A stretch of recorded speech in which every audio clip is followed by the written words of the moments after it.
Hello, everybody. So today we're going to be talking about the future of cars in tomorrow's world. And I want to begin by showing you something which you all know. This in the mobility space was a revolution.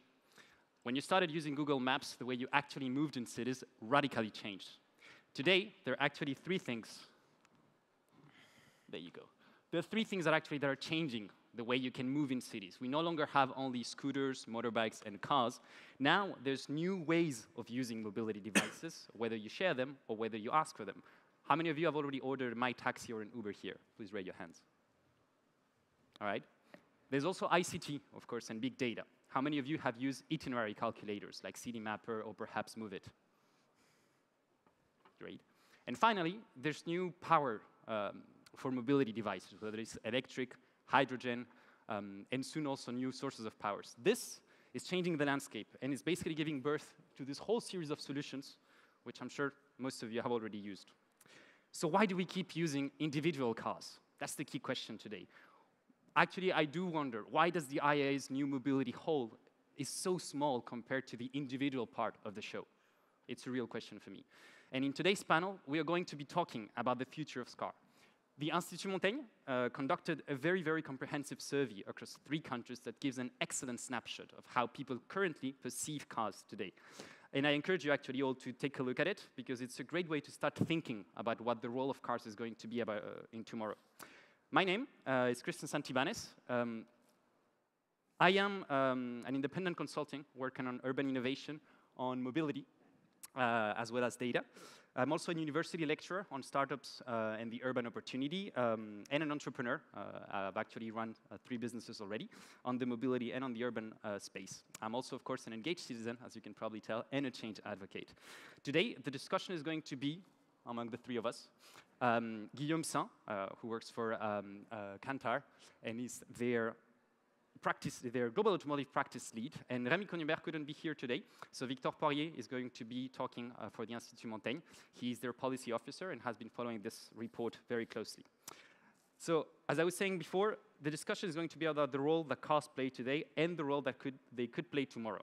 Please keep in mind that streets are ours. This issue is fundamentally very political.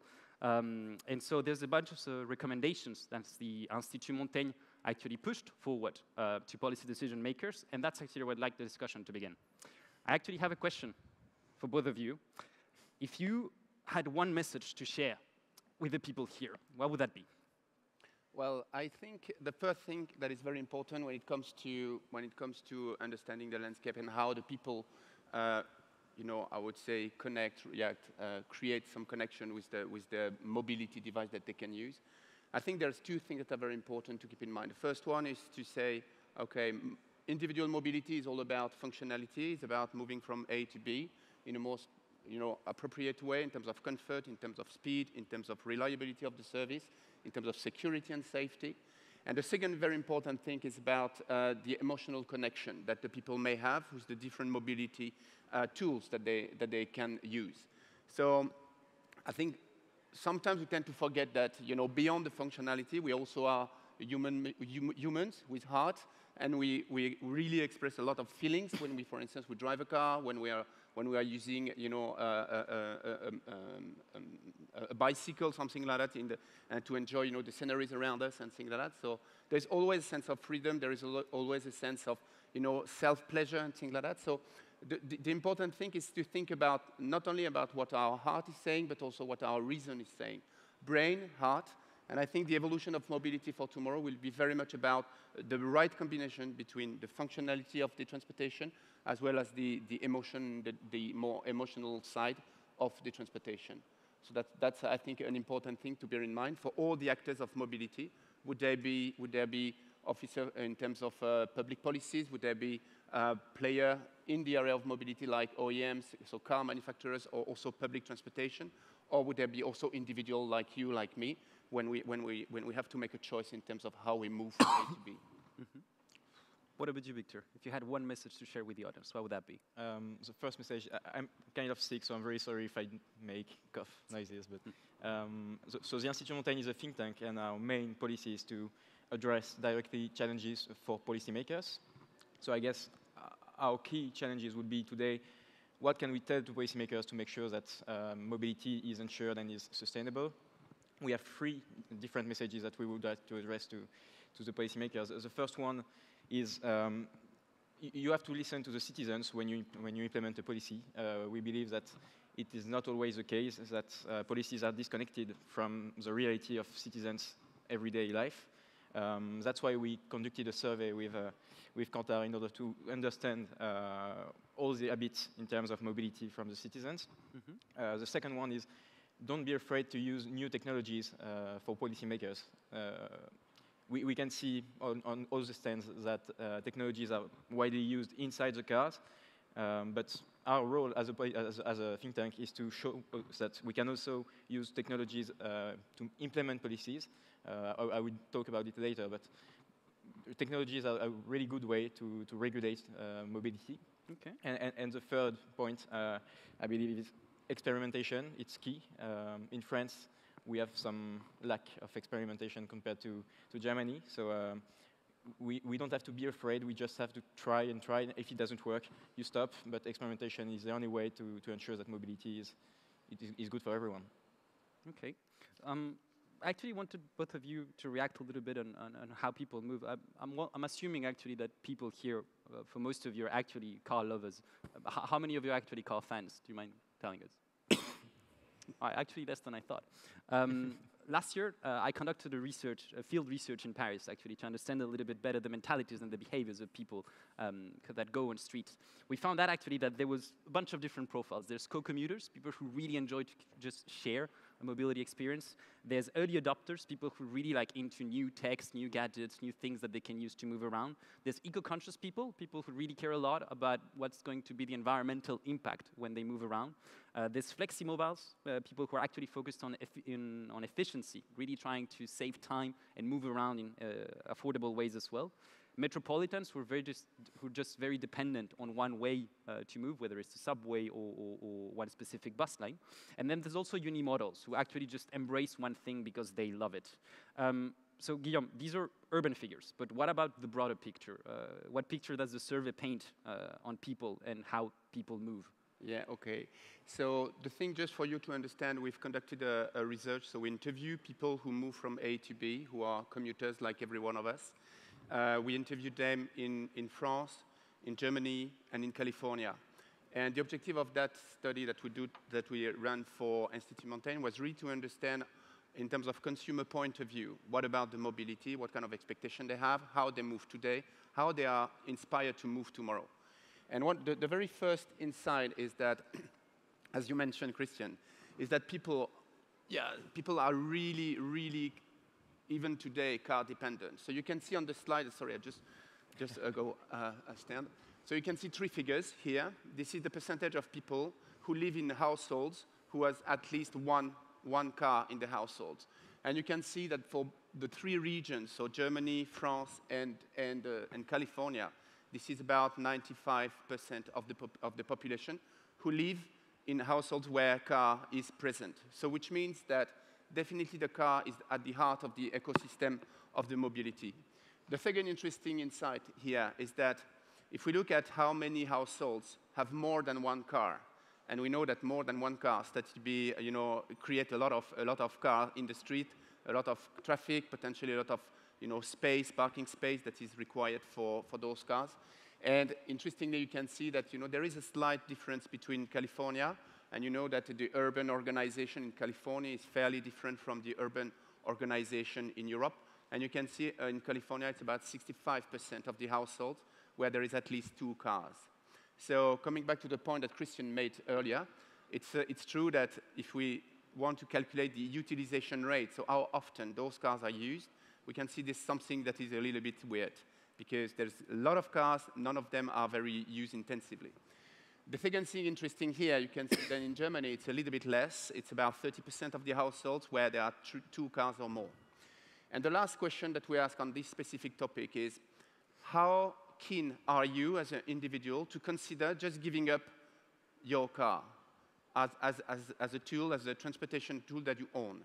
And you can see that across the 3 regions where we conducted the research, only 1% of the people are today willing to get rid of their car. And so it raised a very important question. We know that with more and more people, growing population who lives into the city center, into urban area, it is not sustainable. It won't be possible to stay with those levels of level of motorization, in the long run. So there is a big question. The first question, which is, but really, why is those results as this one? Why people do not really want to get rid of the car, while a lot of alternative mobility solutions are now ready to use?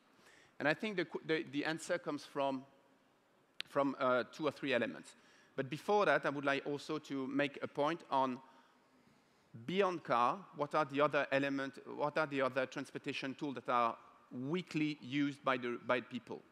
So you can see on that chart, so this is the weekly usage of car in the daily life. And you can see 80% of people in Germany use their car weekly in order either to go shopping, to go to work, to commute, or to go and pick up kids or family member. So this is almost the same level in the other markets. The second thing that is interesting is that when we ask what about the other transportation mode, you can see that, of course, walking, and we are talking about walking more than 1 kilometer a week in order to commute to work, in order to go shopping and things like that, is also a very important, transportation mode. Then the third is the bus, and we can see bus being particularly used in urban area or also outside urban area to connect from one city to another one.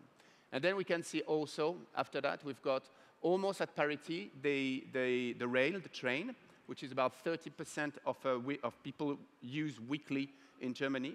And almost at the same level, we've got the alternative, or what we can call the new form of mobility. So which would be car sharing, carpooling, all other new mobility solutions that you can see on the left-hand side with the car with the green, with the leaf behind. So we can see also, what we can see also is that even though in urban area, the new mobility services are much more easy, to access, we do see no more than 15, 20% who are weekly using those new mobility services in areas where they are absolutely available and easy, to use. The last point, and therefore we can see that even though if we consider the total population, which means population who are also living in small cities, small villages, and not in urban area, we do see that the people use about 5.5 different transportation means in a month, right? And when it comes to the urban area, we can see, because in urban area there are sometimes the metro, there are a lot of new mobility services that are available. We can see that there is more usage, which means that potentially a lot of people can experience different type of new mobility services.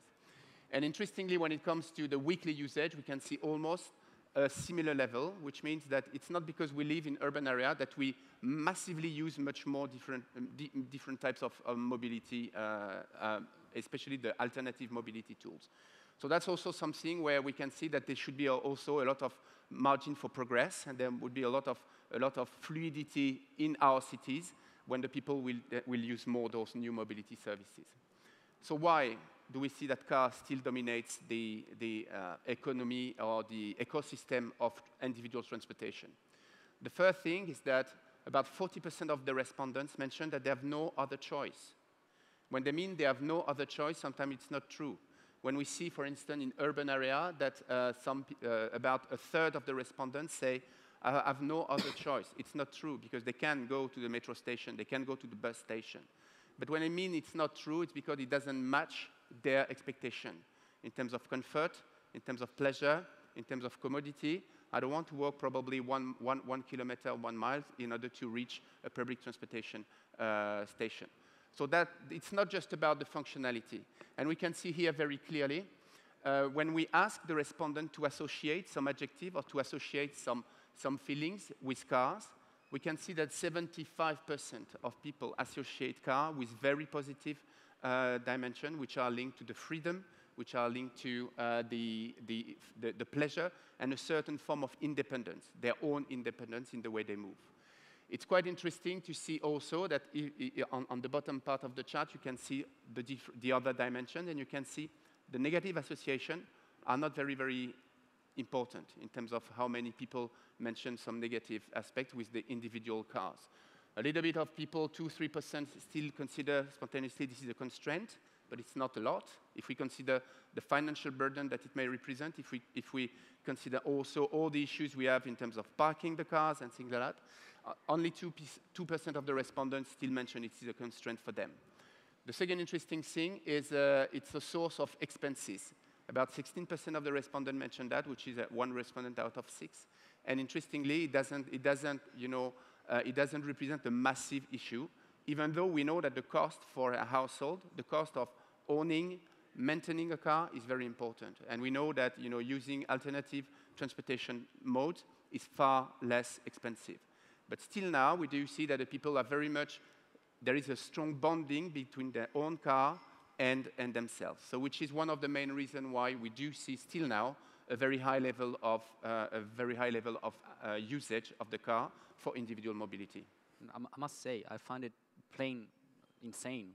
We're using 1-ton high-tech steel machines to move about 50 to 70 kilos of flesh over an average of 20 kilometers. And actually, a car is going to spend about 80% of its lifetime parked, and 1/3 of its remaining lifetime is going to be spent looking for a place to park. I think it's just plain ridiculous. And cities actually have been very actively trying to find ways to remove cars from the streets. A very popular measure actually is congestion charges. Has any of you ever had to face a congestion charge? Have you heard about congestion charges? So, this is actually one of the things that you tackle in the report. In the report, actually, you even suggest that in their current state, which usually is like, hey, you have to pay this much money to get in the city center, they're ineffective. Can you actually elaborate a little bit on that? Yeah, sure. So we worked on a lot of different congestion charges examples. The most known is the London one. Basically, you just enter into the city, you pay an important amount of money, and then you can go wherever you want in the city center. It works because congestion has decreased since this policy, but it doesn't take into account the potential of new technologies that we are trying to put forward. Basically, another example that is very interesting and that you should all have a look if you're interested in that is the Singapore example. They use the data collected from the cars in order to adjust the price of the congestion charges according to congestion in real time, according to the number of people inside the vehicle, according to the pollution emission of the car. We believe that this is a really useful way of limiting congestion inside the city center. If you can just address all the data collected from the cars, think about a really intelligent way of charging congestion. You can just say, look, this street at 1 hour, like at 9 p.m., this street is totally congested, so you can make people pay more to take this street. If 2 hours later the street is empty, then you won't pay for it. And you just pay a small amount of money to make sure that you don't restrain people from using cars. You just try to make an inference in their minds. Should I really take my car? Is it worth it to take my car if I have to take this street that is congested at the moment? So thanks to the potential of new technologies, we can just say a static toll doesn't work, or it does, but it's useless today. It's not adapted to reality. What we need to do is take into account all the information we have, make sure that all the automobilists know this information, and just try to influence their behavior and take the easiest way of mobility, even if that means taking public transportation or walking. Data here, everybody everywhere are actually hammering how important it is to actually use data for connected cars and so on. You also actually have proposals going in that direction in the report. What are they? Can you elaborate, maybe present, what are these proposals? Basically, we believe that data shouldn't be constrained to the automobile industry. It should be taken into account for policymakers. That means systems of dynamic tolls, as I explained. That means trying to make sure that people give their data not because they want to, but because it is of public interest. If everyone shares their data, then you can just make sure that congestion is tackled in the most efficient way. Our proposals are also to make a European approach of using data. That means If you have a car that is adapted to Germany, for example, and you want to go to France, and the toll systems are different, then you will have problems going from one country to another. So that means a regulation that is implemented on a European scale, not only a national one, because otherwise it will work, but it's not an optimization of the use of data. And then one important point is also to make sure that drivers have the conscience that they can adapt their way of using their car according to the information that they can get. So it started already. I mean, in mainly all new cars today, you can see eco-driving scores. It tells you have 72 out of 100 because you drive, you brake well, and this kind of information is really important because it makes sure that the driver knows exactly what he needs to do. He knows if he pollutes more than the driver next to him, he will know that. He will adapt his behavior according to the information he gets. And you can just try to have a non-restrictive approach of transport policies and just act directly in people's minds. So if I understood correctly, you would be all for actually like making it easier for car makers to have access to data for people as long as it's used so that in a way that they can actually have a better driving experience and get to where they want. How do people feel about this? I mean, it's a very sensitive topic when you talk about data. Actually, it's really a sensitive topic because on the one hand, I think data into the car, leveraging all the data that the car can really gather and that other cars around the car you drive can also gather, is really a fantastic opportunity to make the ride much more comfortable, to make the ride much shorter, and to make the ride a better experience overall. So for all that reasons, I would say the drivers or the consumers, so you, me, and the people around us, we are keen to see more data coming into the car and helping us in our daily ride. Mm-hmm. On the other hand, there is also a very important concern that are raised by the drivers. Those data are my data. They talk about me. They talk about who I am, how I drive, where I go, what I do with my car. I don't want those data to be leaked to people who would have a bad intention. So we did a question specifically on that point.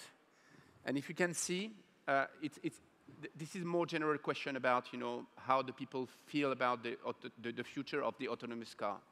And you can see that on the left-hand side, this is more the advantages. On the right-hand side, this is more the drawback or the inconvenience. And you can see that 28% of the respondents said the problem is that those autonomous cars that will be fully connected could lead to a leak of my personal data. And this is something that is very important. And we do see today that these elements, in terms of potential risk of data leak of data privacy, remains one of the important barriers for people to use the connectivity of the car. Even when people have those opportunity and those technology on board today, some of them do not use because they do not want to take any risk. So I think there is a big I would say, work stream to be developed in that way. And as you mentioned, Victor, there is already the European community is already working on that with the GDPR, the General Data Protection Regulation.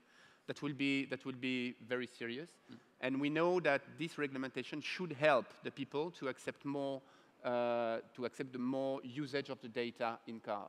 But it will also take time because it needs not only to be addressing the rational part of ourselves, but also the emotional part of ourselves and address the fear of seeing our data to be leaked away. I want to actually dig a little bit deeper on that autonomous vehicle thing. I don't know if you guys heard, but Germany very recently actually made a statement about what the priority in terms of who an autonomous car should kill first when driving on the road, if there's going to kill something anyway. So it's not going to be animals. Or if the decision has to be between killing a human and an animal, the autonomous car should choose the animal instead of the human. And if it's humans, then the decision should be not to make a decision. So basically leave it up to faith. This is actually a topic about security, and I understand that people are scared about being killed by robots, or cars being hacked, and so on. I mean, is the connected car good news for people's security, or is it bad news? And what about autonomous cars? Okay, so the autonomous car, interestingly, and I'm speaking on behalf of the drivers because that's what we do at Kantar. We heard about the people. The thing is that when it comes to the benefit that people can project for tomorrow for the autonomous car, interestingly, safety is not on the top priority when it comes to the people in Europe, I mean in France or in Germany. What people expect from the car of the future and the autonomous car for French people and for German people is the car to be more clean, to be protective of the environment, to enhance a better air quality around it, and to stop being a polluting machine. So that's quite interesting. On the other hand, when we ask the same question to the people in California, one of the top priority that they say, what they expect for autonomous car, they expect the autonomous car to be much more safe and to protect the driver, to protect the passenger. And that's very interesting because our understanding of that is that on the one hand, in USA, in California, the rate of number of deaths per 1,000 driver is much higher than what it is in Europe, in Germany, or in France. And therefore, the policymaker or the institution, public institution, put a lot of emphasis on their communication about the safety on the roads. Whereas for Europe, for Germany, France, for instance, the public institution and the government, the policies, put a lot of emphasis on protection of the environment. And therefore, what we see is that when there is a strong policy, when there is a strong voice from the government in one direction or another one, the people tend to project in the autonomous car solution for those specific societal issues. So that's quite interesting, and which means that, to answer your question directly, when it comes to safety, it is a strong expectation from people in the US. It is not that big a big expectation for the people about autonomous car in France or in Germany. Okay. Do you think it's good news, bad news? I think it's really good news. Maybe not good news for the wallets, but really good news for the security. Mainly because cars are already connected. I mean, if you want to hijack a car today, it won't be because of autonomous or not autonomous. All the cars today are already connected. All the cars share data. So it's a debate that we should have had way before. And I think autonomous cars will be way more secured because there won't be any driver. So all the industrials will make sure that an autonomous car won't be able to be hijacked. There is a lot of technologies already existing that makes the hijacking really complex. And when you look at the figures, I mean, around 9 out of 10 accidents are caused by human error. So if you just take human out of the decisions, you basically reduce the number of accidents by 90%. It's always the same thing. It's really small accidents when you try to park, when you don't see a bicycle right next to you. So it's not a matter of life or death, but pretty much all the accidents are small and can be avoided thanks to new technologies. The real debate will be about terrorism, and that's already happening. We see videos of cars being hijacked and the driver not being able to take back the control. I think autonomous cars won't be developed and won't be sold on the market if there is any chance that someone can hijack them. So, I mean, it's not a real debate. No one will take the risk of hijacking.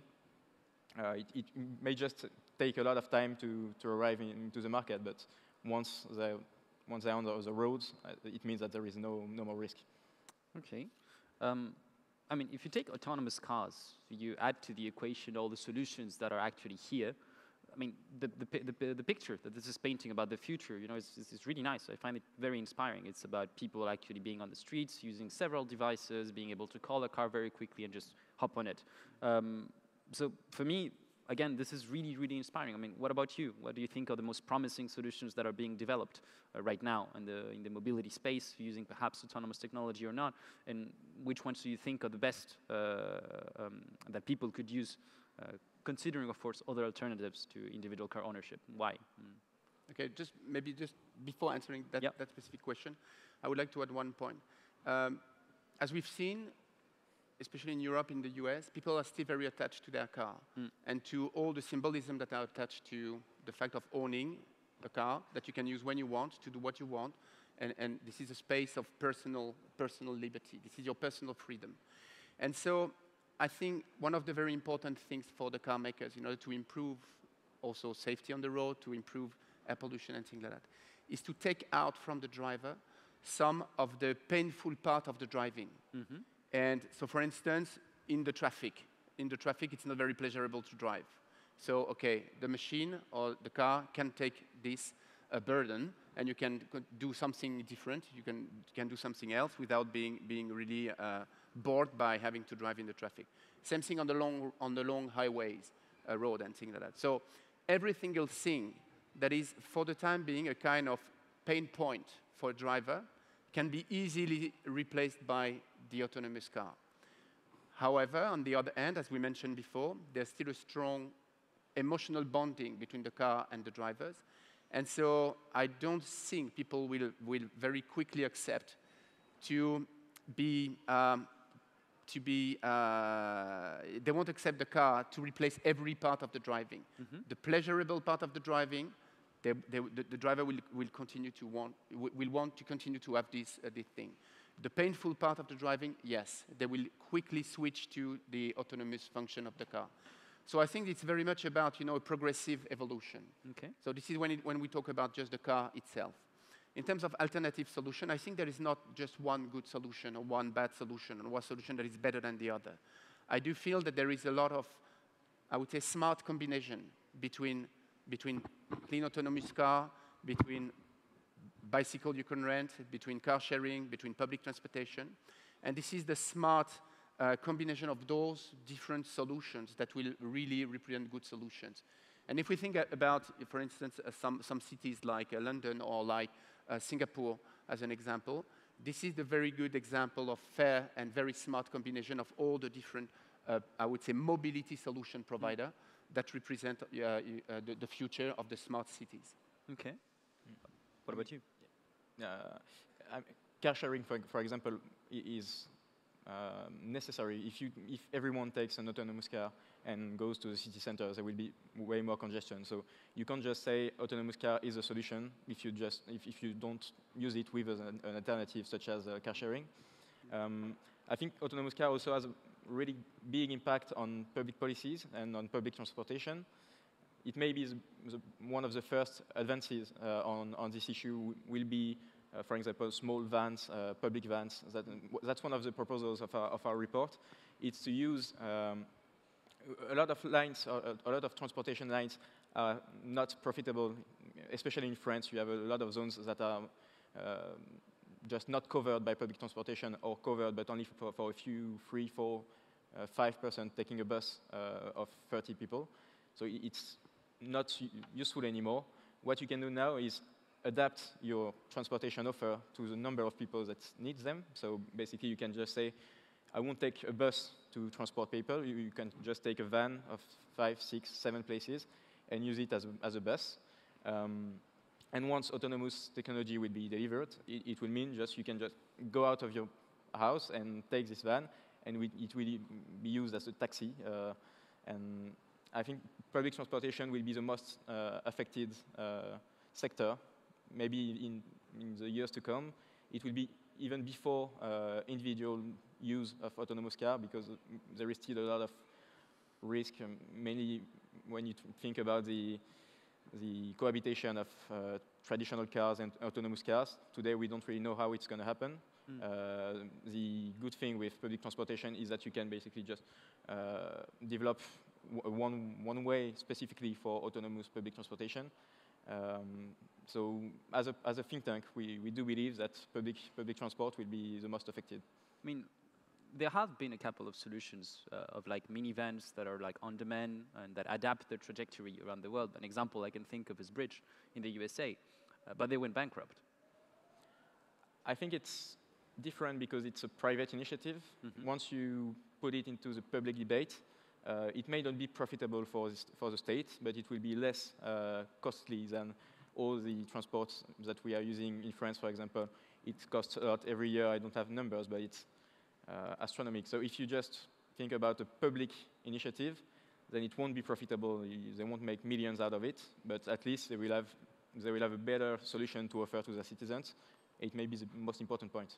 All right. And that's a very fair point, because I think that's really the most critical issue. Every single initiative can be very good, but very difficult to live by itself. Would it be in terms of profitability of the business model? Would it be in terms of service they offer to the individual commuter? So that's, once again, the reason why we think it's absolutely critical that those solutions, those actors of mobility, can really come together and work together to provide a good solution. Multimodality. And everyone has to learn from the others.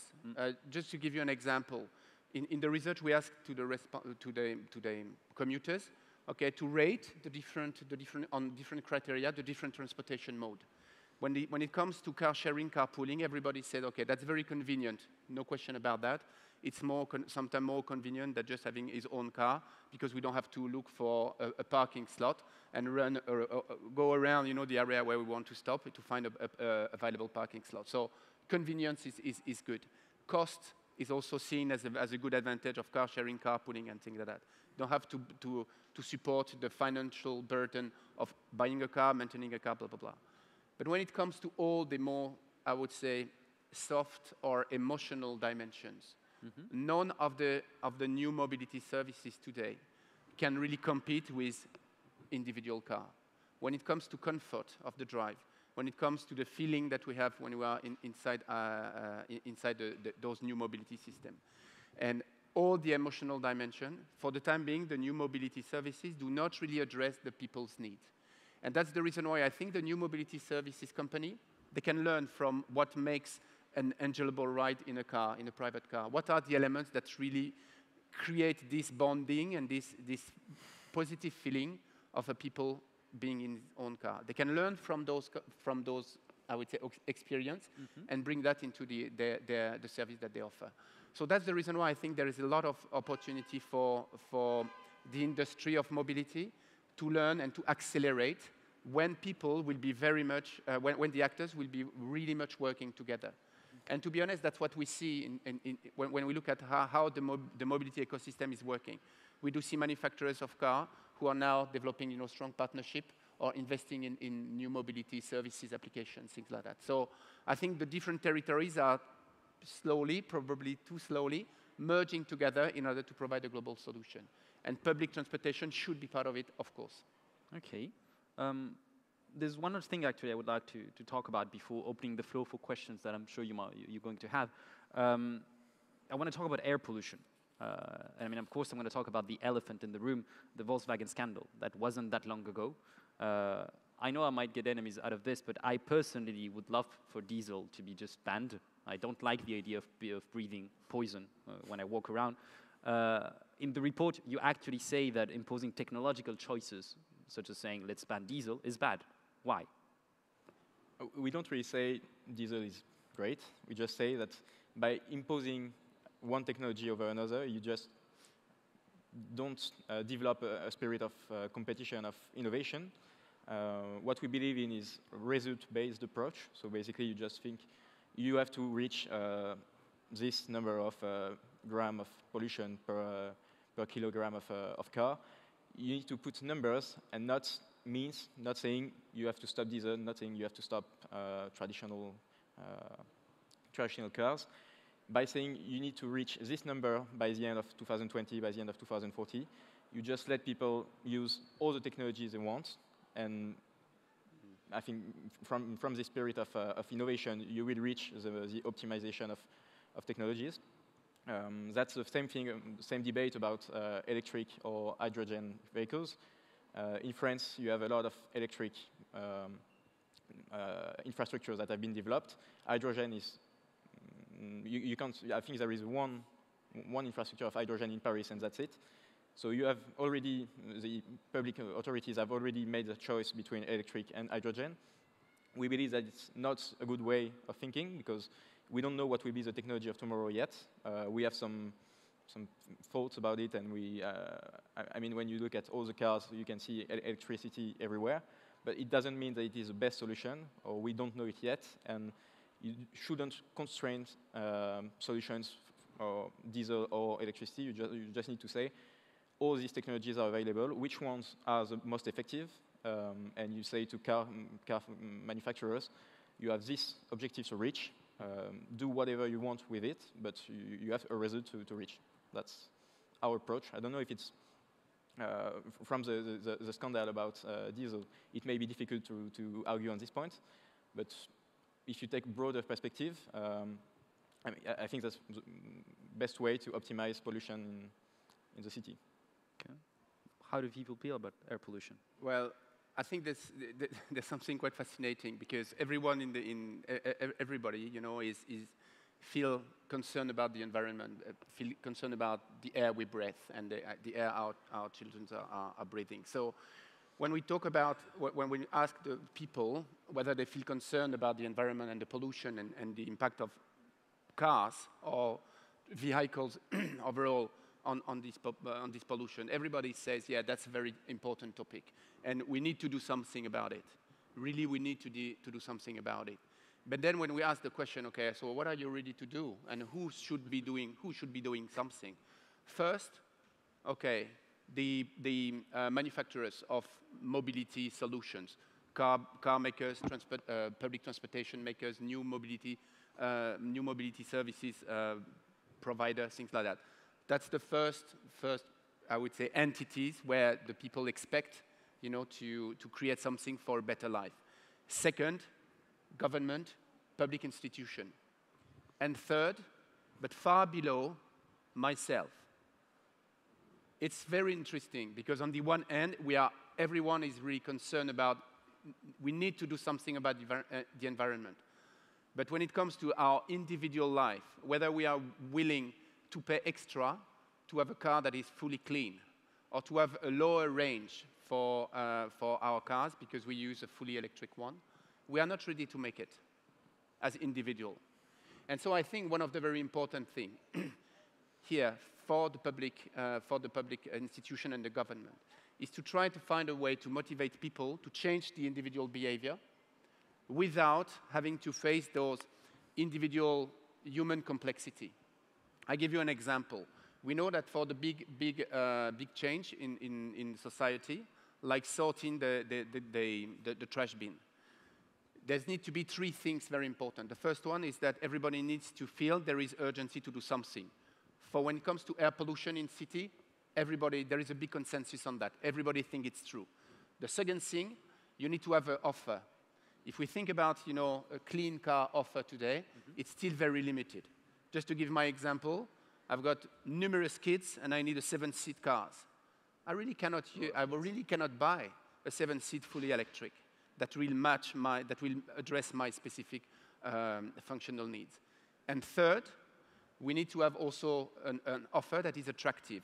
Nobody is willing to pay twice more in order to have a clean car.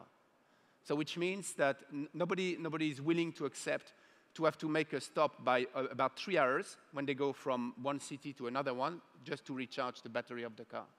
So it's very important to be able to address those individual expectations of people.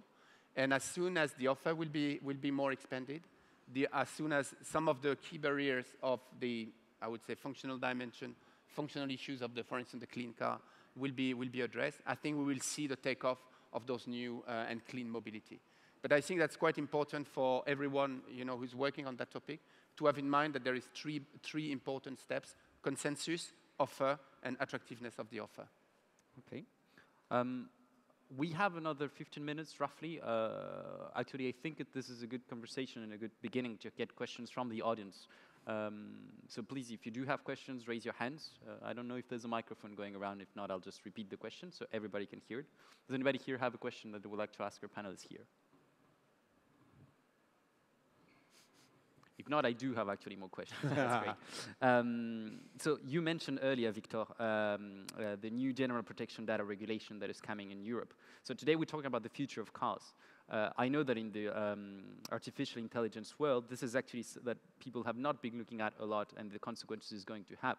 what do you think? How do you think this is going to impact the development of connected cars right now? So, for those of you who are unfamiliar with it, the General Regulation, the General Protection Data Regulation bill that is going to be start being enacted starting May 2018 basically says 4 things. Number one, nobody can collect your data if they haven't received your actual consent, explicit consent. Number 2, you can transfer your data at any point from anyone who has collected it to somebody else. Number 3, the way someone collects your data should be very easily explained to you. And I can't remember number 4 right now. That's the 3 most important Yeah, those points. are the 3 most important. And it basically means, oh yeah, the number 4 is that you actually have the right to be forgotten. So all the data that someone has on you should be wiped out. This creates a lot of issues. How do you think this is going to impact cars? I think that's a great message that you send to citizens, because that's one way of really feeling them comfortable and feeling them secured about their data. But it has to go together with optimization of their use of data itself. I do believe that today citizens are not well informed of the impact that their data could have on society. You can't just ask them to give their data if you don't explain them how it's going to change their mind, how it's going to change, for example, congestion, how it's going to make a really great utilization of this data. So that's one step which is really important, because I think data for a while has been more oriented towards industrial sectors. Now this regulation is trying to balance it and give some reassuring information to consumers. But now the second step is to inform people, to tell them why should you share some of your data. Some data has to remain personal. I mean, health issues, it's a completely different debate. But on transport and on circulation, there is little risk of giving your data, and there is a big opportunity. And if you present this directly to drivers, I think that they can change their mind, and everyone can benefit from such a change. All right. I did have actually another question, and this is something. If you have been walking around, you saw that there's a flying car over there. There's a helicopter car over there. There are drones coming also to way. Is there room actually for flying cars? For time being, I think it's a nice and inspiring way to think about the future of mobility. I think it may happen. It will happen on very specific niche part of the business. Just to give you an example, I think we can travel people when there is a earthquake or something like that, where there is an emergency situation. We can really leverage and use those flying machines to access inaccessible places. I have honestly some doubt about the fact that the mainstream, the large public, will really fly instead of staying on the ground within a short period of time. May I actually ask specific things? Yes, definitely. May I ask actually here, who would like to drive a car where you can press a button, becomes a plane, and then start flying? Okay, that's quite a lot of people. So I mean, for me, I'm a millennial, right? So tech is something that, of course, I'm very into. I have 2 questions regarding millennials and tech. Number 1, is there a difference in everything that you've actually found out between millennials and the older generation? And I'll get to the second one afterwards. Yeah, so to the first question, yes. Millennials, and especially the millennials who are living in urban area, they do have a slightly different approach of mobility. They are very much into, I would say, making choice of their consumption and get access to the service or what they expect very, very quickly. So the millennials are willing to make trade-off. Why should I buy a car that will cost a lot if I can use a service of mobility and use the money that I will not use by buying a car to do something else, to travel, to have a luxury experience in a spa or in a fancy bar or things like that. So the millennials are very much doing much more trade-off than the other generation. Whether it will be the trend for the future, question mark, because millennials of today will be parents of tomorrow. And we know that when it comes to the individual mobility, things change with the life cycle. When you start to have kids, when you start to manage at the same time to pick up kids and to take care of the kids, to go to the work and go shopping and things like that, your approach to mobility change slightly. And then part of the millennials will come back to a more traditional way of moving. However, I still think there is, thanks to the development of the technology, new ways of moving from A to B that will continue to be developed in the future, and that will be used in a much more easy way.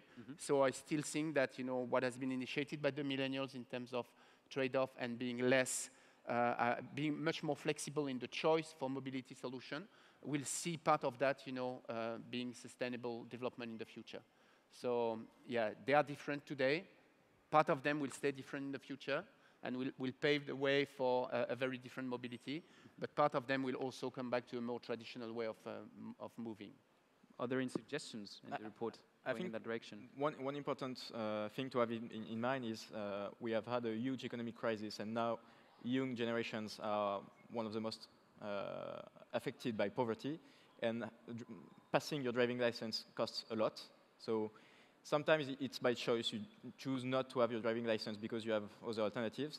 But I do believe that if everyone had money to have their driving license, everyone would pass it. Even if then you don't use it, you need to have it. That's useful, and it will be useful, as you say, when you have a family.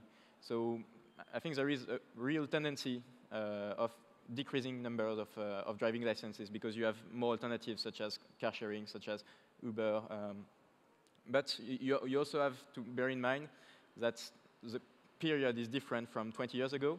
And now, having a driving license represents a huge cost. And it may be why, and I think you can see it on the numbers.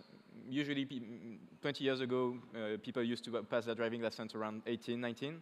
Now it goes to 24, 25. So it may also be explained by the fact that people have now jobs, so they can afford to pass their driving license. When you start and you're a student, you just can't afford it. Plus, you don't see the utility of it. So that makes two reasons why people have less driving license today. Okay. Just one additional comment about what Victor said. It's true that this generation has more, I would say, less, I would say, financial comfort than probably before. And that's interesting to see, for instance, the car makers. They used to communicate on the price of the car as the overall price of the car. And now more and more we see leasing programs that are offered to people. And it reduces, in terms of psychology, it's very interesting because it reduces the financial burden. It converts the financial burden of buying a car, which is 10, 15, 20K euro or more, to something that is a price per month, which is more immediate consumption. And that's very interesting to see that evolution because mobility will be a product of consumption.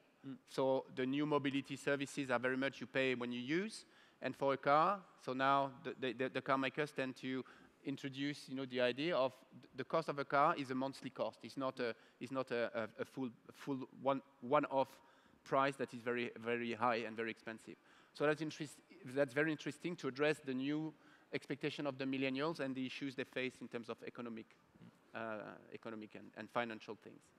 And so my final question, it's quite simple. So I very recently read the story of a city called Ponte Vedra in Spain. It's northwest Spain. The story is fantastic for anyone who's looking into how to get cars out of the city because basically they managed to get the number of motorized vehicles within the city down by 97% within 20 years only. Their strategy was very focused on creating, doing planning, on creating bus lines and on making it easier for cars to go inside the city and get out, but not to stop. Now, throughout this debate, actually, and throughout the show in general, we're focusing a lot on tech as the solution, as the way to actually get rid of individual cars. My question is Ponte Vedra just one example and it's an exception, which would mean that tech is the only way to get where we're going to go, or what do you think about that? Well, I'm not sure tech is the only way. Tech is an accelerator for me. If we think about the car sharing or carpooling, it always exists. And we did share the cars with the neighbor, with the parents, and things like that. The technology allowed to extend and to scale this up beyond the close community of people that you know. So fundamentally, I think the tech is an accelerator. Tech can be also a real game changer. Like we've got here Segway here. Segway might be, a fantastic option for the last mile delivery. Parking the car outside the city center, open the trunk, take the Segway or the light mobility solution, and use this light mobility solution into the city. This is a benefit of the technology. This is something that was not possible 20 years ago. So here again, I think it's very much about combining technology with common sense and also acceptance of some sacrifice that the individuals need to make, the municipality need to make, because when you stop the car outside the city center, all the stores are complaining about the fact that it will reduce their business, which is essentially not the case. It does increase the revenue of the small city center shop when you have a very clean city center with no car. So there is a lot of elements, again, to combine to make the smart city for tomorrow, and not only just tech. I've been recently to Amsterdam, and I think it's a really good example as well. It shows that even if technology has a big role to play in a change of mobility, it's not the only way of changing the people's habits. For example, when you go to Amsterdam, the city center is really small, so you can't really use your individual car. What they've done is creating parking lots outside of the city, next to metro or tram stations. You pay a ridiculous amount to park your car outside of the city. They offer you a ticket to take metro or tram, and then you can go inside the city center by public transport. And I think that's one way of changing people's habits, just by explaining them that they can just drop their individual car and have access to a really easy mobility. And it has to go together with technology, because technology, for example, you have apps now that can just tell you in 53 minutes if you take the bus, then you take a bicycle and then the train. And it will be the most efficient way of making your trip from point A to B. Once you have alternative offers from the public sector and information that can come from private initiatives such as Citymapper or all apps that can just tell you what will be the most efficient way of going from point A to B. People are just, as Guillaume said, people are just looking for something easy, something with comfort. If you explain them that they can win 20, 25 minutes not having to drive inside the congestion for half an hour and just leave their car outside of the city, take the train, take a bicycle, people will do it, but they have to have the information to do that. All right. Is there any question from the audience? Yeah.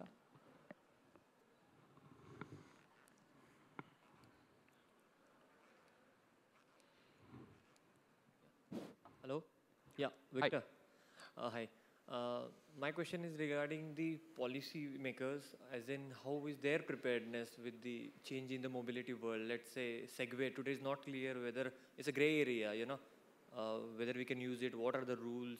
You have lanes for cycle, you have other lanes for other vehicles, but with Segway there is no clear rule, or maybe I don't know. And then maybe flying cars may come in, like say 20 years, or I don't know, 50 years. Autonomous driving, we say of L1 to L5, and the way licensing will be done for the drivers. How strongly or how in what detail is the policymaker working on it to ensure that the efficiency of implementation is really high and policy will not hold back the growth of the mobility world? That's a great question, and it depends on countries. One of the proposals of our report on mobility is to gather around policymakers, car makers, and everyone from the mobility sector in order to have a real discussion about it. When you see autonomous driving, for example, it can have a huge impact on everyday life for all citizens, but I think we are late. For the case of France, I'm speaking for France because that's the case I know best, but we are already late on this kind of issues. You have to have a global approach. What you can do is have a national approach by saying you have a toolbox and you can just take this policy for this city, this policy for another city. You can't just say for a country you have to all do the same because cities are different. Paris will not be the same, it will not have the same difficulties as another French city. But you have to have an overview with policymakers, car industrials, citizens as well. They have to be integrated into the reflection because we have to start from citizens' needs.